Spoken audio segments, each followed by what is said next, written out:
Very good evening to all of you. It's a pleasure to have you join us today for a very interesting session on reaching the festive season shopper on the open internet, packed with new insights and strategies.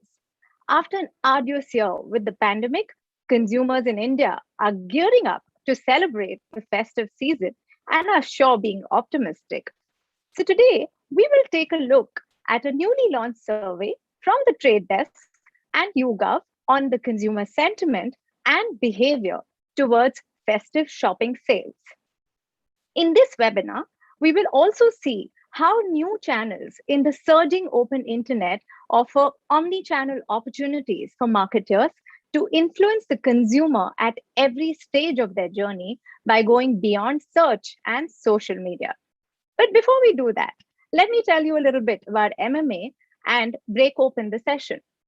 So MMA, for those who aren't familiar, MMA's mission is to enable marketers to drive innovation, enduring business value, stronger consumer engagement in an increasingly dynamic and connected world. We're a not-for-profit global trade body, and we believe in bringing the ecosystem together, as we believe everyone has a part to play and we need to work collaboratively to grow the ecosystem. So how do we do this? We enable ongoing education through reports, white papers, and training programs. We do several impact studies and research on effectiveness. We set standards and guidelines, and we inspire through platforms like Smarties and several use cases with set benchmarks. We are an 800 plus strong member community globally and a growing chapter in India with footprints in India for over 10 years. Our programs are designed to drive learning, assessments, networking, research, and capability building.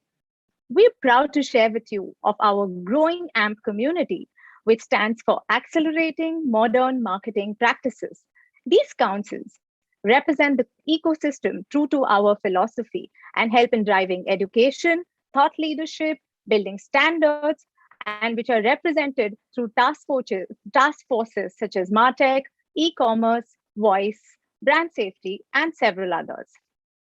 So before we start the session today, let me quickly share a few housekeeping points with you. Feel free to ask as many questions by sharing your questions in the Q&A feature on the dashboard. If you have logged in from the Zoom dashboard, and do ensure you address the question to a specific individual who you'd like to have it answered from, as well as mention your name, designation, and your company name so that we can contextualize the answer for you. Do restrict it only to the topic being discussed today at the session. So with that, I am delighted to introduce TEJINDER GILL, General Manager, Trade Desk. He has close to 2 decades of experience and has worked with several lineage brands in the past, be it Truecaller, LinkedIn, Yahoo, Times Internet, and the list is big. I've had the pleasure of working with him on several occasions, and I have to say, he truly is a tech evangelist and a digital veteran. So Tej is going to present today the key takeaways from the festive season shopper on the open internet report, and it'll be followed by a panel discussion. So Tej, I'm going to hand over the stage to you. Take it away. Thank you, Monica. Thank you for the warm welcome. Good evening, everyone. My name is Tej. I'm on the GM for Trade Desk in India. Today, we are happy to share the results of 2021 Festive Season Pulse survey with all of you. After a difficult dealing with pandemic last year, consumers in India are gearing up to celebrate the festive season. That's the most exciting part. They're planning new purchases during upcoming sales of Diwali, Dussehra, Christmas. In keeping that in mind, we walked up to our consumers and did a survey along with YouGov early this year. Before I move to the results of the survey, I'd love to share the methodology with you to give you a little background on how we arrived at these numbers. The mix of the audiences is 18 plus, primarily targeted to adults. The sampling has been done at a national level, geographically distributed between North, South, East, and West. Interestingly, our questionnaire took place during the period when COVID was at peak, which was roughly around first week of August with a sample size of 1,000 plus. Since the method and the data was collected online, by default, you can assume that our respondents have internet access. This could also mean a low barrier to online shopping. With that, I'd love to walk you guys through the key findings of the survey. Festive Season Pulse 2021. This has been mapped with the sentiment of consumers, where the results have shown that 91% of consumers are planning a purchase during the upcoming festive season. This is really, really optimistic. 6 out of 10 are interested in learning more about the new brands in the upcoming festive sale of Diwali and Dussehra. This is super exciting. I think we all had a great year, but it was tough. It was challenging. I think the optimism amongst the consumers is showing that they want to step out. They want to do something new, which gives them more excitement. Moving on, the survey also revealed that 82% of respondents shopped online at least once in a month in past 6 months. And as I mentioned earlier, since this was an online survey, most of the results could be skewed towards online shopping. And nearly 1 in 4 made online purchase several times a week, which is actually personally a big surprise for me, right? Most of the, imagine like 25% of people make purchases at least once a week, which is a great number. It could be around clothing, it could be around shopping, it could be around grocery, but people have access to online stuff. Moving on, when we did the deep dive about the uniformity across different genders, male and female, we figured out that apparel and accessories emerged as top preferred purchase categories across gender. While women were looking to buy groceries, healthcare, personal care, men are eyeing at consumer electronics, groceries, healthcare, right? And what we figured out in this survey was men were more structured and prepared and were less skewed towards spontaneous purchases. If you look at the next slide, two very important concepts from a marketer's lens, and this is what consumers also reflected.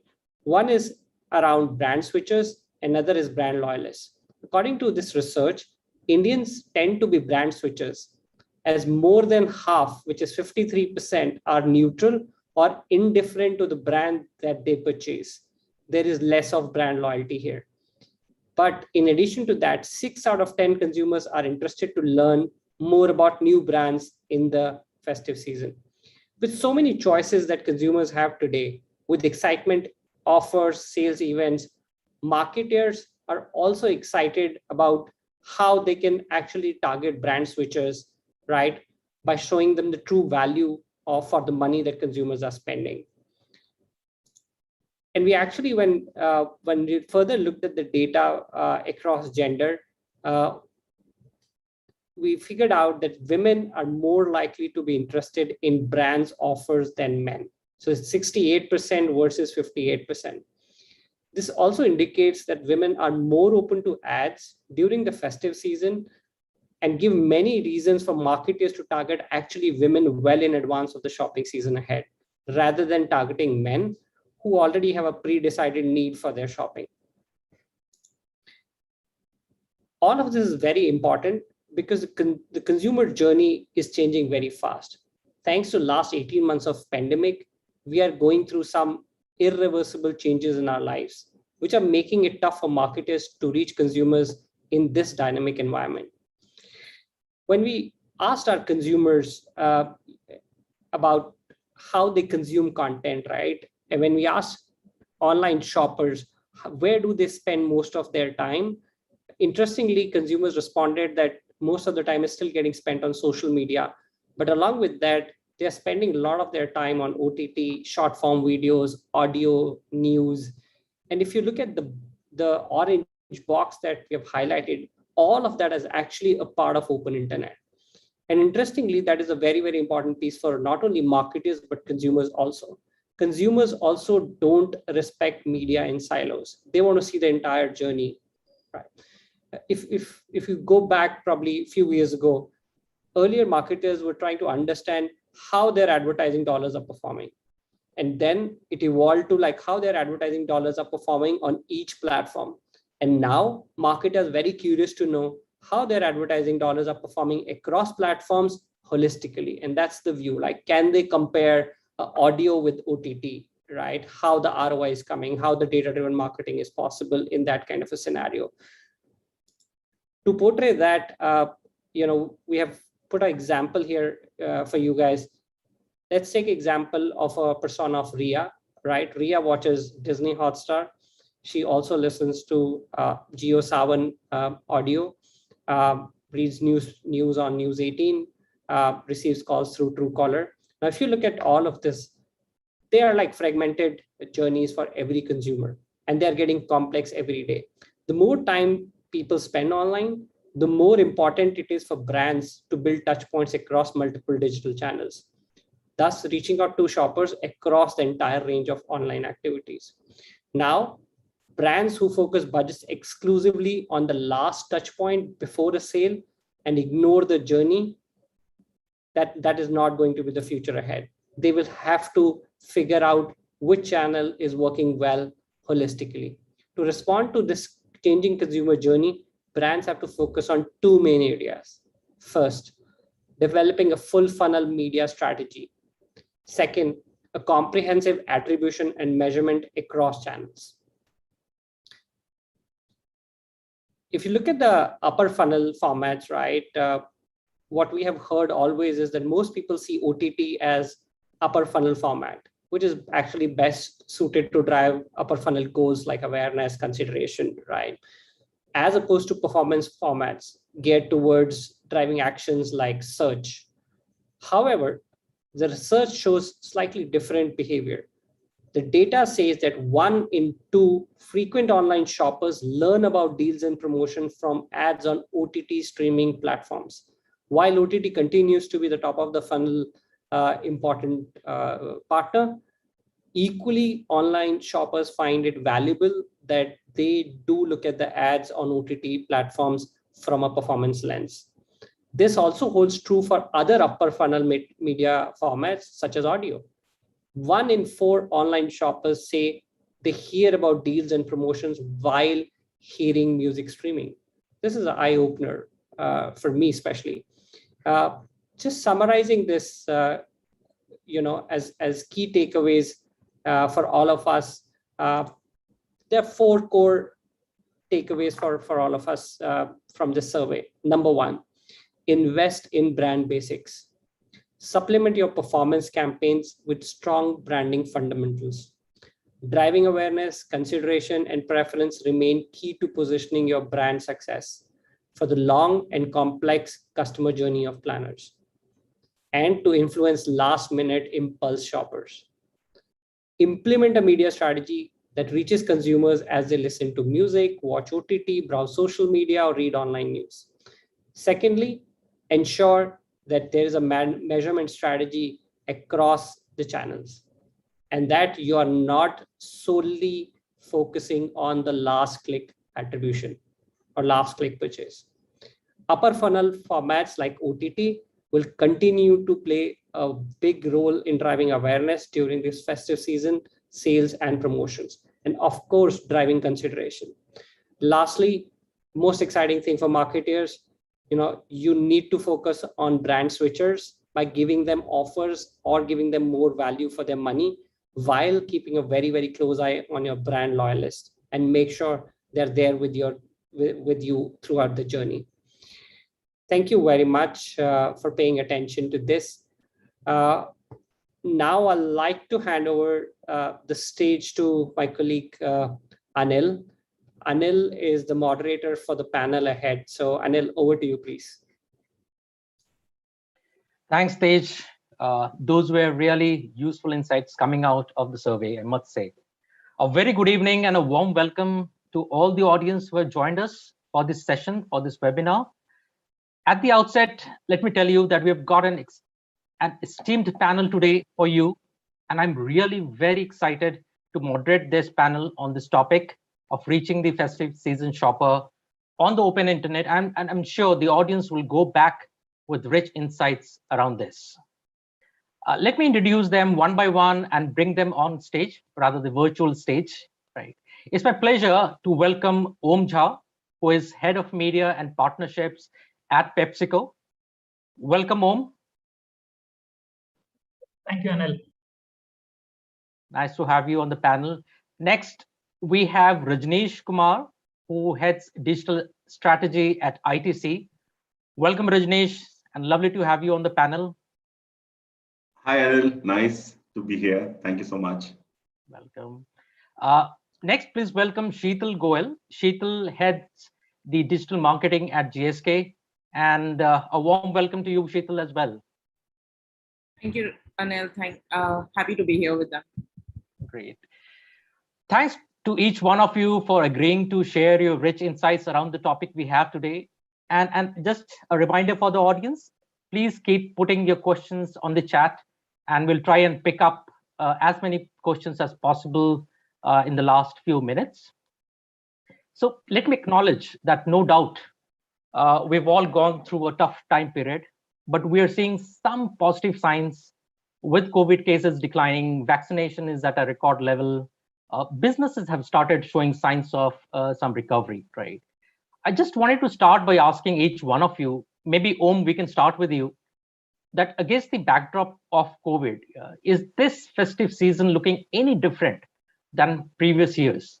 What is that you are doing differently this year? Maybe basis your understanding of the consumer behavior that you have seen during this period? Thanks, Anil. This is a very interesting question, something that the preparations are already underway. Rather, the rollout and the execution is underway for the festive in our organization. And as the name itself suggests, festive, everything is upbeat, everything is full of optimism around this point of time. This festive season, I reckon, would not be any different from other seasons, festive seasons of the past. The only bit of caution here is that the optimism is laced with quite a bit of a caution, and should be laced with quite a bit of a caution. That's what everybody is talking about. Right. The government is talking about it, and we as a responsible organization, business organization, we are also talking about it. That of course there is optimism in the air, but there is a bit of a caution in this optimism. Right. We need to celebrate. We need to make sure that the brands are shining, the brands are helping the consumer celebrate better, but with a bit of a caution. So the only thing which is different this festive season is that lacing of caution. Great. Yeah, so good to hear that. Yes, we're aware of that. And Rajnish, how do you see this festive season, and how are you preparing yourself? So personally, I'm preparing quite a lot, but yeah, I mean at organization level, because we are in the fast-moving consumer goods, and this is one thing that everybody will eat. People will get together, friends and family, and a lot of consumption will happen in the categories that we are. Even in the category like agarbatti, which is a smaller business for us. In the festive season, we see a lot of demand for that category. Because of all the festivals which are one after the other. So a lot of categories we are hoping to see a rise in consumption and in demand. And my point of view is like there is a lot of pent up emotion, a lot of pent up demand which is there. People have not spent for long periods of time. You have not had those international holidays, or you've not gone out with family for dinners every week, so stuff like that. You've not bought a lot of clothes because there was no need to buy new clothes because you're not going out to the office or wherever. So while all that money is accumulated in your bank, you also have a lot of pent up demand of in terms of what you want to spend. So combining these two factors in the festival season coming, I think there's some kind of a revenge shopping which we are going to look at. People will just go on a revenge mode and then go to the malls and shop as much as they can. I think that is one thing. And I think, I mean, what Om said, I obviously agree with that about, the caution. But I think what is different from the last season, in my point of view, is the whole, vaccine thing. Because last season, when the festival happened, there was no vaccine. And this time vaccine is there. And a lot of people who have actually, you know, been infected with COVID, because of the vaccine, they have just come out with a normal flu and all that. So we are hearing those stories, and we are not hearing so many people falling ill or going to the hospital. So I think this season, that is very different, because now it is almost like you are feeling as if you have almost defeated COVID. So there is a sense of elation, and there is a sense of winning also, which is there over this. I mean, it has taken 2 years of our lives. So, you know, it's that's the revenge we want to take. So no, I think that's different.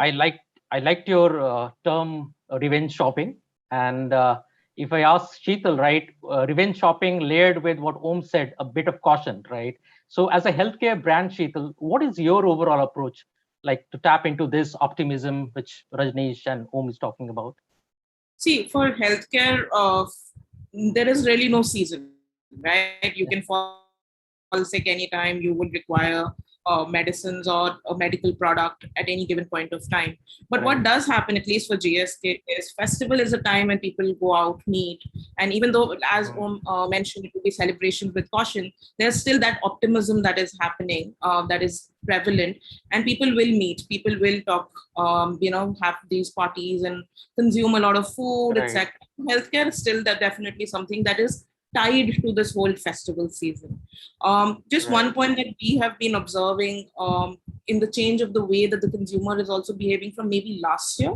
Last year, we did see e-commerce becoming the mainstay, where all the consumption was happening. But we are seeing a very slow emergence of maybe even modern trade happening right now. For us, chemists and pharmacists were some of the channels that were still working during the entire pandemic as well. But modern trade is picking up again. So those are some avenues that we can go back to, which we were not able to do during the pandemic. Great. That's a good sign overall for the business and the industry. Yeah. So Tej, if I can come to you, the data that you shared, talks about the importance of full funnel marketing, right? How do you see programmatic being used, say, for a full funnel branding oriented strategy for the brands, right? Sure, Anil. Right. So if you look at consumers, as I mentioned, like they're spoiled for choice. They have many products, options available. They have discounts, convenience, ease. Similarly, I believe marketers also have equal amount of choices. Like they have choices of audiences, media, channel, platforms, right? And I think if you look at the ultimate goal of any of the marketers we have on the panel, it is basically to build top of the mind recall and influence purchase. Like broadly, it revolves around these two buckets. And I feel programmatic actually bridges the gap between consumers, what consumers want, and what marketers can offer. Ultimately, every marketer wants the right reach, right frequency, and they want to reach out to the right target audience. And this is exactly what can be easily solvable through programmatic.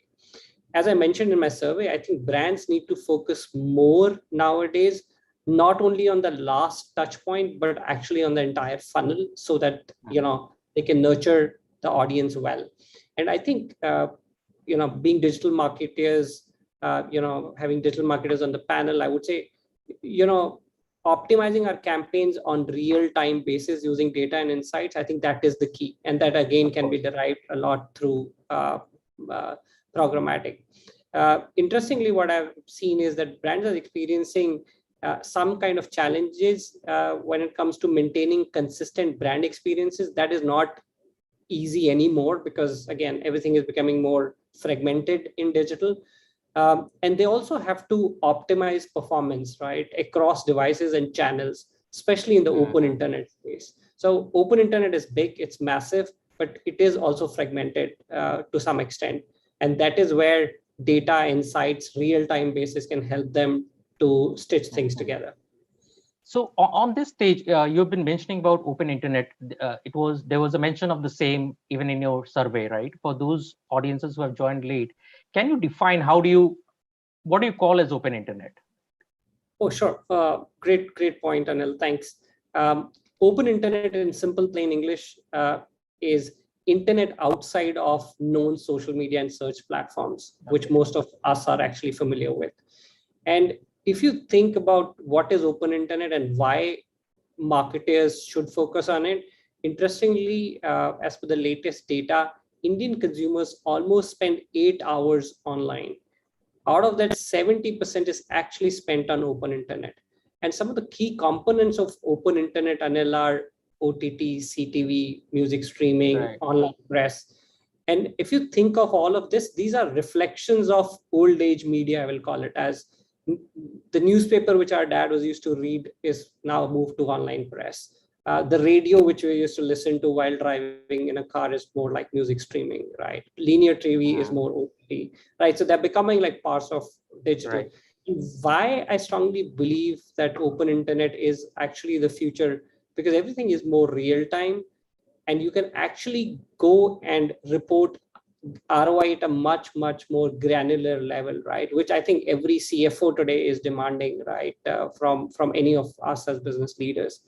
And second is, if you look at, TV still holds the largest pie of AdX, right?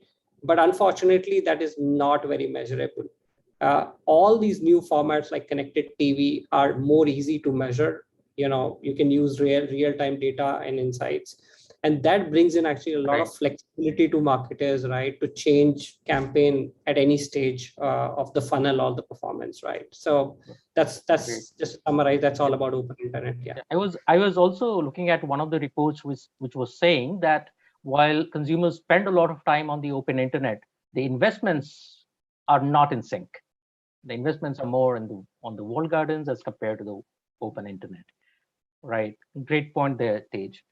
SHEETAL, as we were discussing, right, GSK is a healthcare brand. And if we have to look at GSK from a full funnel marketing strategy, right, for your brands, how is that you are approaching from a healthcare standpoint, your full funnel marketing for your brands? Right. See, it's very interesting when it comes to healthcare. There are a lot of restrictions that we have to work with as well, which is not the case when you're looking at a normal CPG client or even an electronics or automobile industry, etc. So we work with a lot of those restrictions that are there, but still full funnel marketing on digital is the most pertinent thing that we can do in the healthcare industry. Especially when we talk about the upper funnel that Tej was also mentioning and showing in his report, there is a lot of focus on that, because for us, reach is number one, right? Because the more number of people whom we can reach who have experienced a headache and then pitch our person product to them, the more number of sales that we'll be able to make. So top funnel is most important to us. And all of this open internet is something that we definitely look at, because at any given point of time, it is moved from being a multi-screen to a multi-tab. On the same laptop, you also have a work thing open, you'll have YouTube or Hotstar open, and you'll have maybe a phone at the same time. So for us, creating the content at for these different platforms, but still very relevant to the consumer at that particular time is key. So full funnel for us is how do we taking the person from the first awareness of his own problem, because we are a new solution brand. We are not a biscuit. We're not a a cola drink. We are something that you will use only when you have a problem. So we have to make that relevance come out, and it can be on when you're surfing the net on Facebook, when you're watching an OTT platform. So for us, that becomes the most important. And then driving them down to purchase, it's something that is, again, very important. And that's where we use programmatic a lot to get them to understand the efficacy of the product. So our requirement is very, very different. Our requirement is, how do I convince you to use my product, which will give you a relief at the end of the day. So that is where we use full funnel. Great. Since SHEETAL mentioned about biscuits and beverages, I need to come to ITC and Pepsico now on this. So Rajnish, does performance digital exist in CPG? Or how do you look at, say, the performance marketing within CPG brands? Yeah, so that's a very interesting question, because obviously we have been looking at performance marketing more in terms of selling automobiles, insurance, and property, those kind of campaigns.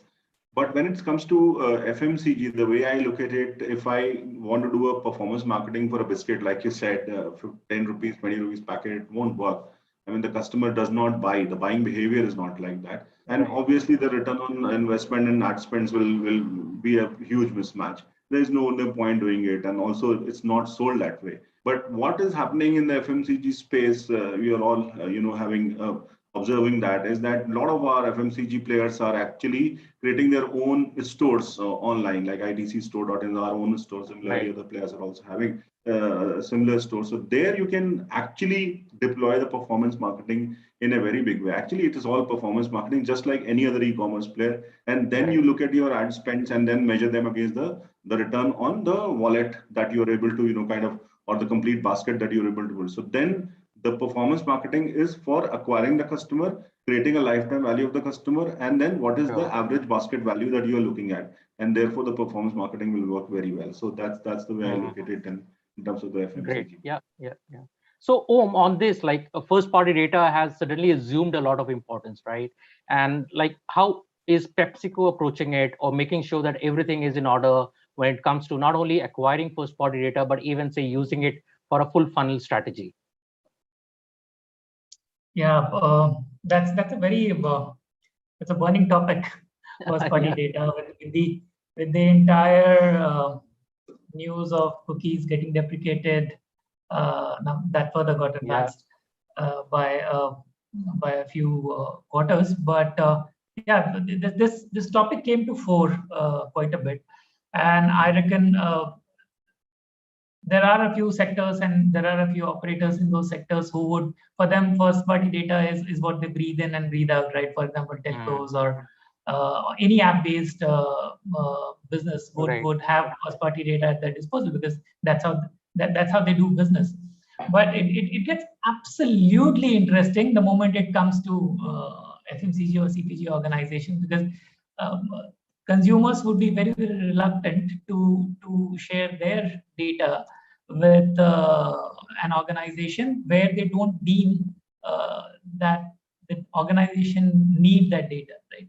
So it becomes very, very difficult but critical to be on that journey of building your first party database. And the primary reasons for us has been twofold. One is that as Rajesh was talking about a while back, that for FMCG guys, largely it's about the top of the funnel marketing, right?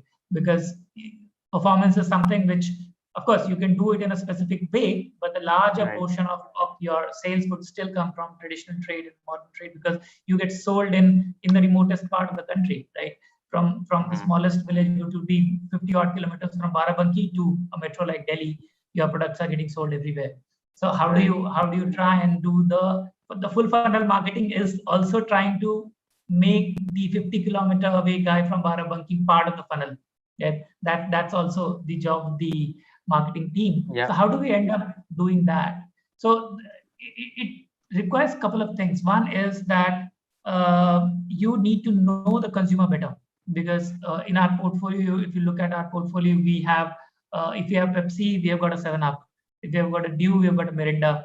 If you've got a Lay's, we've got a Kurkure. Right. If you've got Quaker, we've got Doritos. So then each of these products are different, and each of them are getting consumed by people who have got a different psychographics, maybe a different demographic, maybe a different behavioral pattern, maybe a different occasion, right? Maybe a different consumption ritual. So what are these? How do you know about them? Do you rely on research alone, or do you try and know the consumer a little more intimately? And hence the first party data starts assuming more semblance here. The second very, very prominent reason is that we all know television is, as they said, the highest factor in the ADEX, but it's got its own limitations. If you want to reach out in UP with a population of about 22, 23 crores, television can only make you reach that much, that deep. But you still want to reach more because you want to increase your penetration. You want to show your ad to more number of people, more number of eyeballs you want to reach out to. How do you do that? In order to do that, you'll have to go to digital, because that is something which is getting, which is exploding in this country. But then another problem with that explosion is that there is extreme degree of fragmentation. I do not know of any platform in India which is having less than, say, 50 odd million users, and it's available, or it's making its inventory available for sale. So that, and then there was a recent OTT survey. People are saying at least 2.4, 2.5 on an average number of platforms that they are present in, and you top that up with social media and Google. This is a degree of fragmentation where it becomes very difficult to maximize reach. Frequency keeps building. So very, very important to know the audience better. And how do you know the audience better? By, of course, working on the first party data. So extremely important imperative for business. And that's how we have been moving about. So on this so if we look at the study which Tej was talking about, right, it refers to both brand switchers and loyalists, right? What strategies, say, does Pepsi use for each, especially around this time of the year, or maybe throughout the year? Yeah, this is a very interesting question. I personally love the theories from Byron Sharp. They're heavily data backed, and even in our organization, there's quite a bit of a discussion around Byron Sharp. So, and if you try and dissect what Byron Sharp talks about, he talks about that most of the buyers belong to the repertoire rather than belonging to the other extreme, which is being a loyalist. And more so in a market like India, and which Tej just talked about from the YouGov survey, that more number of people are towards switchers, which are repertoire, rather than loyalists, which are just buying a fixed set of brands from each category. So, and more so in the categories that we operate, the penetration is still the way to grow. And that would happen if you try and maximize the job of media is to maximize the reach, so that you can acquire more number of people, you can make more number of people taste your products. And that's how the idea is to build the repertoire more, dip into the repertoire more, take more from there. And of course, loyalists are important, they are core to every brand, but that segment is small. And hence our investments, attention, and the entire marketing effort is also channelized accordingly. Right. So if you look, no, it's perfect. Yeah. So if you look at the other aspect of one of the findings of the TDD survey, it's about women shoppers, right, Tej? And it's like it shows the data reveals that women are more likely to explore new brands, right?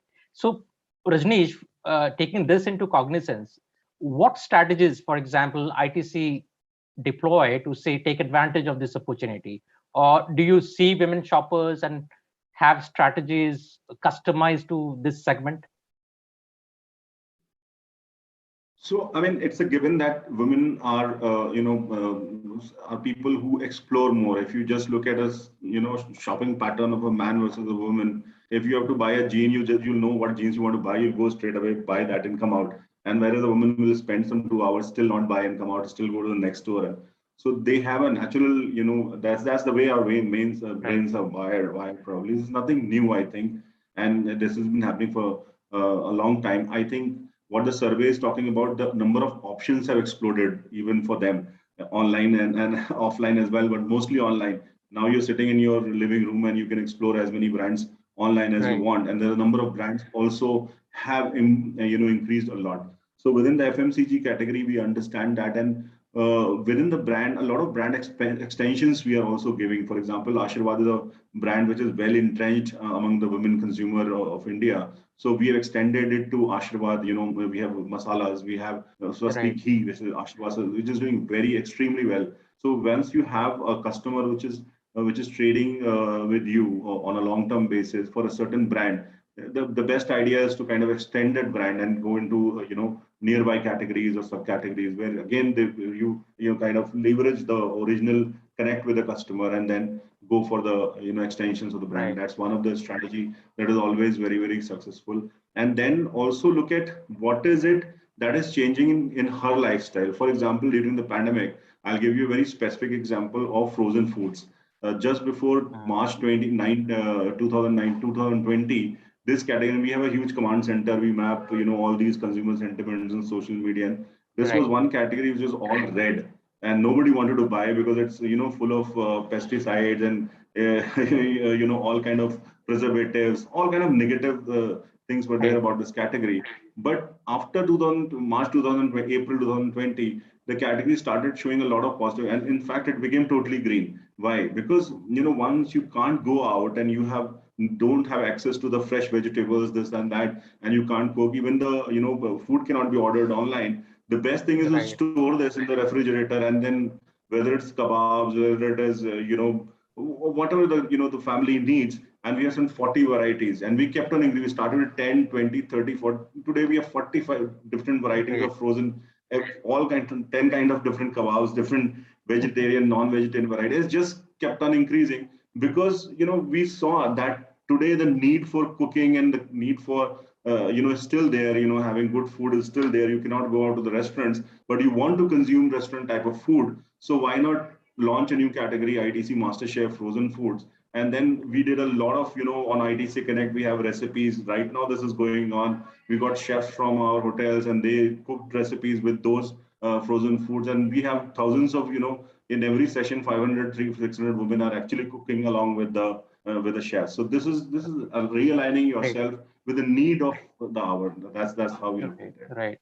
So on this, SHEETAL, when we look at women shoppers, right? So I'm sure GSK for the kind of OTC brands that it has, you look at, say, young mothers or females, and they form a very important part of your overall strategy, right? So how do you especially, look at this audience and drive this here? Right. It is a very, very important cohort for us. Young mothers, female audience itself is a very important part, because when you look at healthcare, typically in an Indian home, the mother is responsible for the health of the family. Whether it's children, whether it's adults in the house, etc. The mother or the female of the house is usually the center stage for that. For us, we do have, and we look at mothers for a lot of our products. And I think referring to what Tej also mentioned in his survey, the branded products that women buy more, so it does come to healthcare as well, because what brands come with when it comes to healthcare is a lot of claims, a lot of doctor backing, recommendations from doctors, recommendations from other mothers. And that is what, when any mother is looking for giving their child a medicinal product or non-medicinal product as well, they will do a lot of research. They will first find out from everybody, check with their doctors, check with their friends, check with other influencers whom they talk to, etc., or follow, and then only give that branded product to the kid or to the rest of the family. So that becomes very, very important for us. We do have multiple partnerships that we work with, where we look at mother audiences, mother influencers. And the other approach is talking to doctors or pediatricians who can then influence mothers for our products. And it is a very, very important channel for us, because it's lifelong. And we have products which are very specific to children, like crocin suspension or osteocalcium suspension. We also have products aimed at women directly.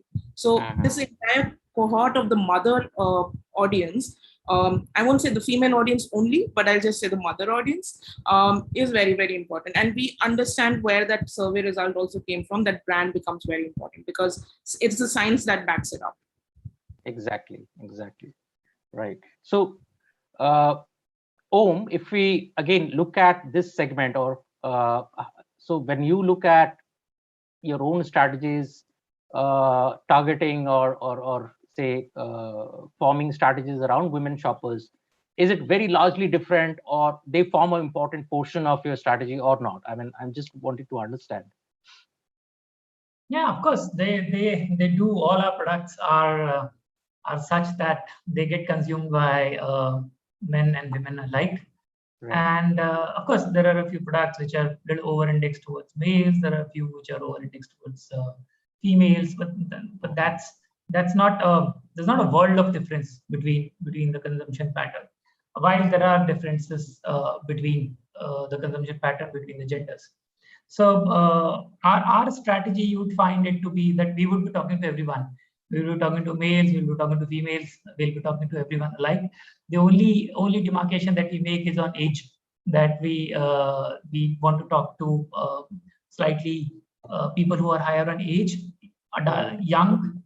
youngsters who gained adulthood, and that's the population that we want to target. And our targeting can largely is as wide as it can get, because the products are such. Be it a soft drink or a snack, everyone would love to have a sip. Everyone would love to munch them, and that's why we try and market to one and all, and no special preferences. Right. for us. No, I get it. Yeah.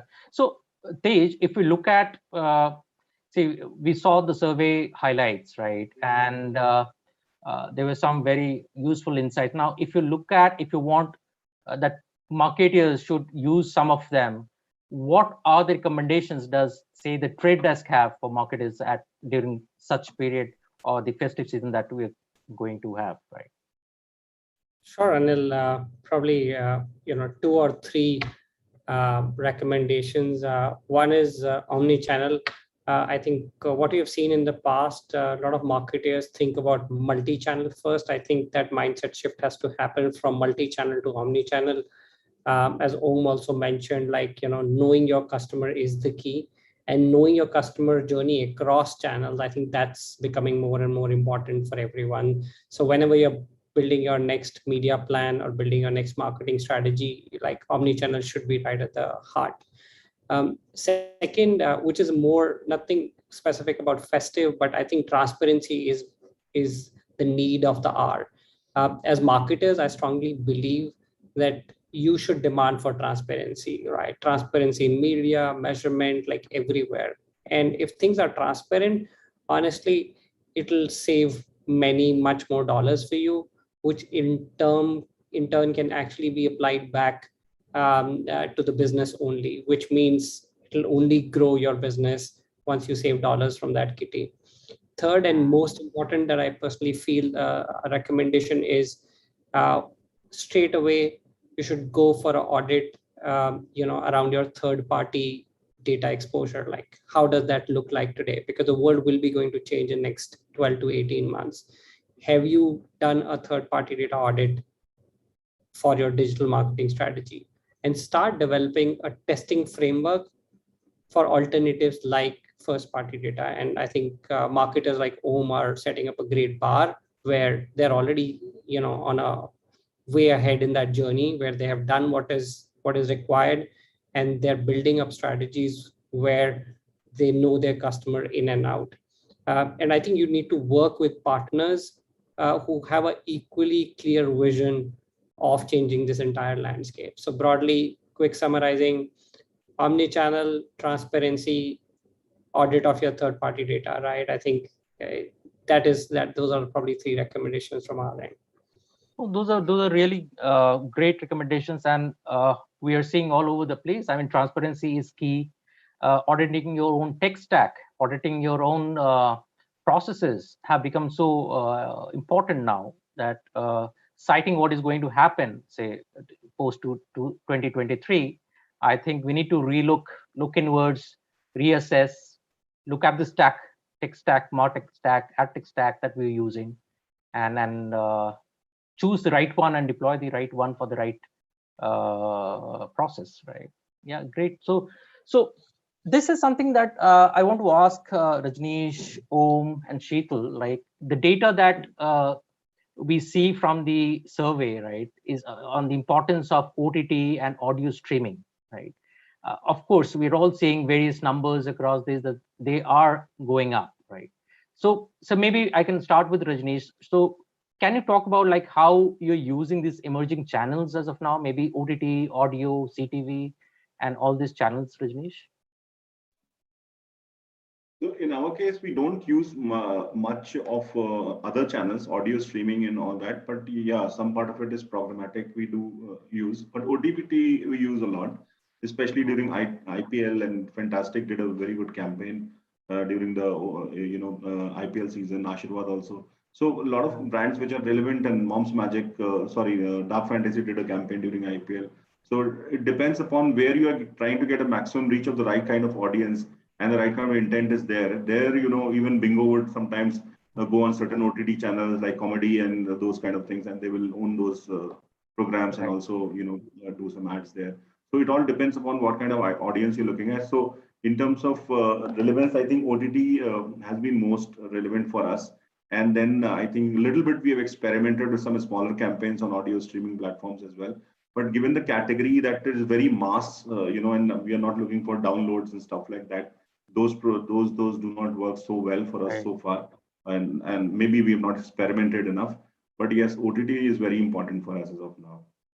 So Om, does the same story hold true for you? I mean, being a CPG and a mass brand, OTT and audio streaming, yeah. Yeah, I reckon for us, the approach has been horses for courses. So it depends upon the contour of the campaign. For example, if we are launching a music video on Pepsi, like we did Har Boot Mein Swag Hai or Swag Se Solo on Pepsi, or we did Smile Deke Dekho on Lays. Now, if you're launching a musical, it's not possible to stay away from an audio streaming platform, right? Because you would want that's the place where the content has the highest probability of getting explored by the consumers. So that gains its own significance there. For regular campaigns, it would of course be not that preferred, is how I would like to put it. But again, if the campaign demands, yeah, the platform would be there. And same goes with OTTs. What we are chasing essentially is, where are the audiences lying? If the audiences are there on the platform, we would naturally gravitate towards that platform, because what we are chasing is audiences. And of course, it needs to, as Rajnish said, it needs to get layered. It needs to get layered with the affinity and the interest of the audience. And of course, again, the contour of the campaign. What are we trying to do in that campaign is what would matter. And why restrict ourselves to say, OTTs? For example, if you see, we went to an OTT which doesn't make its inventory available, like Netflix, and we are doing a Money Heist and Pepsi collaboration now. So it all depends upon what is the campaign all about, and we would go to that kind of a platform, either through the route of partnership or through the route of media buying. Right. And when I look at GSK, SHEETAL, right, is it like again TV playing a larger role for sure, but what about the OTTs and CTVs or audio streaming? Have they formed an important part of your plans already? Yes, see, OTTs definitely play a big role. For a lot of our OTC brands, Google has restrictions on retargeting. So we're not allowed to retarget any of the consumers whom we reach out to through Google. So OTTs play a big role, because when one is the audience is there, and a lot of retargeting and hence full funnel planning is allowed. So we do use OTTs a lot for getting our message across.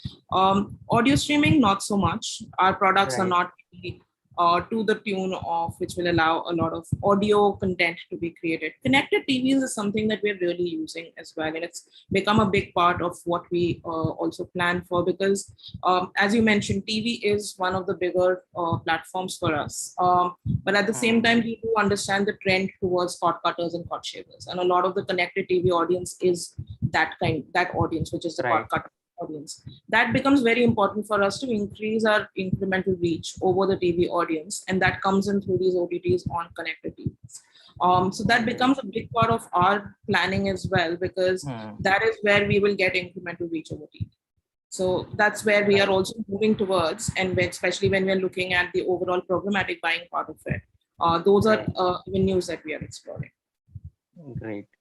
Right. So I think we have just 7 minutes left, but last one closing question to all of you, and largely to all the, Rajnish, Om and SHEETAL, like the way consumers consume content these days, right? And they're moving seamlessly across channels, platforms without thinking about the walled gardens and open internet.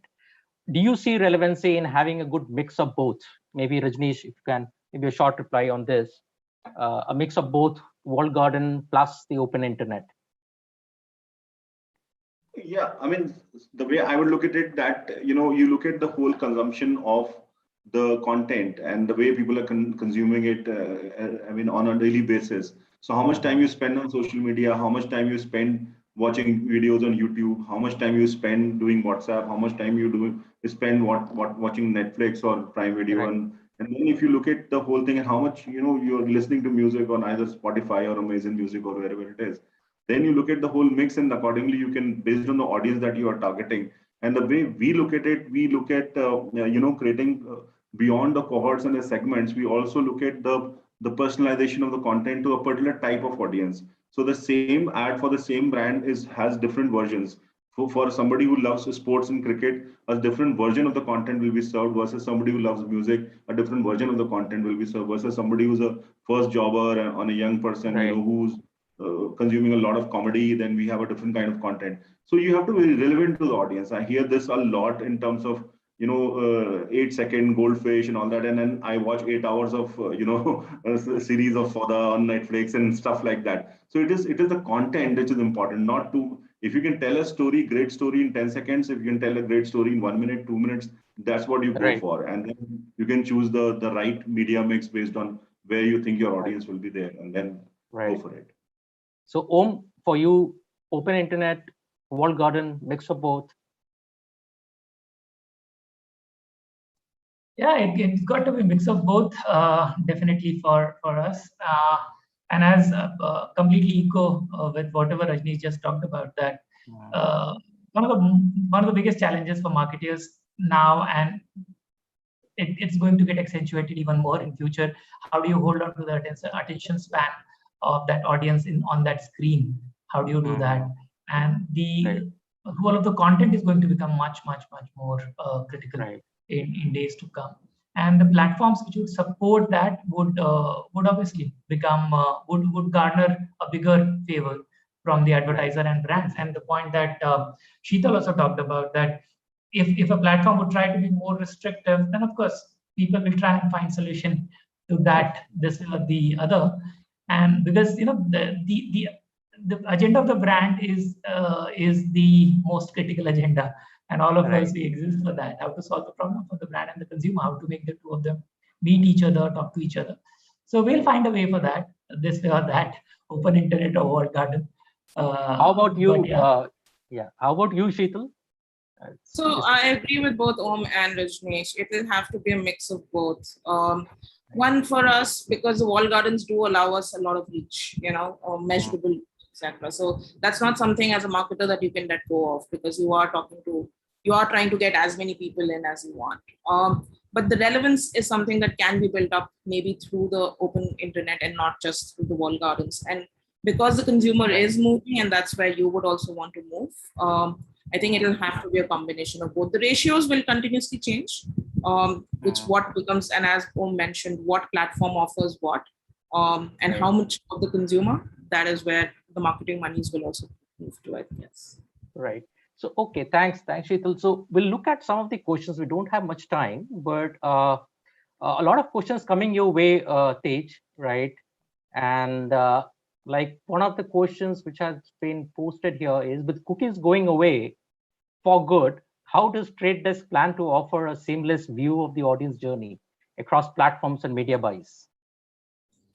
Sure, Anil, happy to take that question. So if you all take a little step back, right, and look at how internet runs basically. So consumers want access to free content. Like that's a basic reason why we all go to internet every single day.